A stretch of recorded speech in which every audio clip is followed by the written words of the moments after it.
విశాఖ కూటమిలో ప్రోటోకాల్ రగడ ముదురుతోంది. నియోజకవర్గాల్లో ఆధిపత్య పోరు ఇప్పుడు పార్టీ పెద్దల ఎదుటే అరుపులు కేకలతో హోరెత్తించే స్థాయికి చేరింది. దీంతో ఇది ఎటువైపు వెళ్తుందోనన్న ఆందోళన వెంటాడుతుంది. ఒకే వరలో రెండు కత్తులైనా పెట్టొచ్చు కానీ మేం కలిసి పనిచేయడం అసాధ్యం అనే స్థాయికి వెళ్లాయి విశాఖ జిల్లా రాజకీయాలు. జనసేన ఎమ్మెల్యేలు ప్రాతినిధ్యం వహిస్తున్న చోట టీడీపీ ఇన్ఛార్జీలతో విభేదాలు ముదురుతున్నాయి. పెందుర్తి వ్యవహారం మరోసారి తీవ్ర చర్చనీయాంశంగా మారింది. ఇక్కడ senior MLA Panchakarla Ramesh Babu, AP seed corporation chairman, TDP incharge Gandi Babji మధ్య ఆధిపత్య పోరు పతాక స్థాయికి చేరింది. మంత్రి నారాయణ, స్పీకర్ అయ్యన్న పాత్రుడు, టీడీపీ రాష్ట్ర అధ్యక్షుడు పల్లా శ్రీనివాస్ ఎదుటే యలమంచిలి, పెందుర్తి టీడీపీ సమన్వయకర్తలు గండి బాబ్జీ, ప్రగడ నాగేశ్వరరావు జనసేన ఎమ్మెల్యేలపై విరుచుకుపడ్డారు. వ్యవహారం ముదిరి అరుపులు కేకల వరకు వెళ్ళింది. ఇందుకు Visakha metro region development authority అభివృద్ధి సమీక్షా సమావేశం వేదికైంది. టీడీపీ ఇన్ఛార్జీలపై జనసేన ఎమ్మెల్యేలు అసహనం వ్యక్తం చేశారు. వీఎంఆర్డీఏ సమావేశానికి ఎలా ఆహ్వానించారని ప్రశ్నించారు.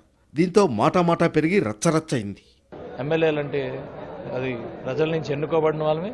మా క్లారిటీ మాకుంది, అందరికీ క్లారిటీ ఉంది. ఏమన్నా చిన్న చితగా ఏమన్నా చిన్న ఏమన్నా వస్తే దానికి మాట్లాడుకుంటాం, కామన్గా మాట్లాడుకుంటాం. అలాగే డిస్కషన్ లేవండి. అలాగే ఏమన్నా 50% ఎమ్మెల్యేలు ఏమో నాది లేదు, నాకు తెలియదండి. 50-50 అంటే మాకు జనసేన ఉన్న దగ్గర తెలుగుదేశానికి 50% అంతే.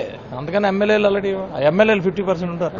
అప్పుడప్పుడు కొంచెం ఇన్ఛార్జీల దగ్గర ప్రాబ్లం వస్తుంది. ఊరికే చెప్తున్నా, జనరల్గా ఎమ్మెల్యేస్ ఎప్పుడు ఒకలాగే ఉంటారు. నాది ఓ పాజిటివ్ గ్రూపు, సో అందరితోటి మిక్స్ అవుతుంది. సో ఓ A+ ఉందనుకోండి, అది బి గ్రూప్ తోటి కలవదు. సో మాదేమో యూనివర్సల్ గ్రూపు, అదే బీజేపీ. ఈ వ్యవహారంపై నేరుగా స్పందించకపోయినా పరోక్షంగా మీటింగ్లో జరిగిన రచ్చను ప్రస్తావించారు ఎమ్మెల్యేలు.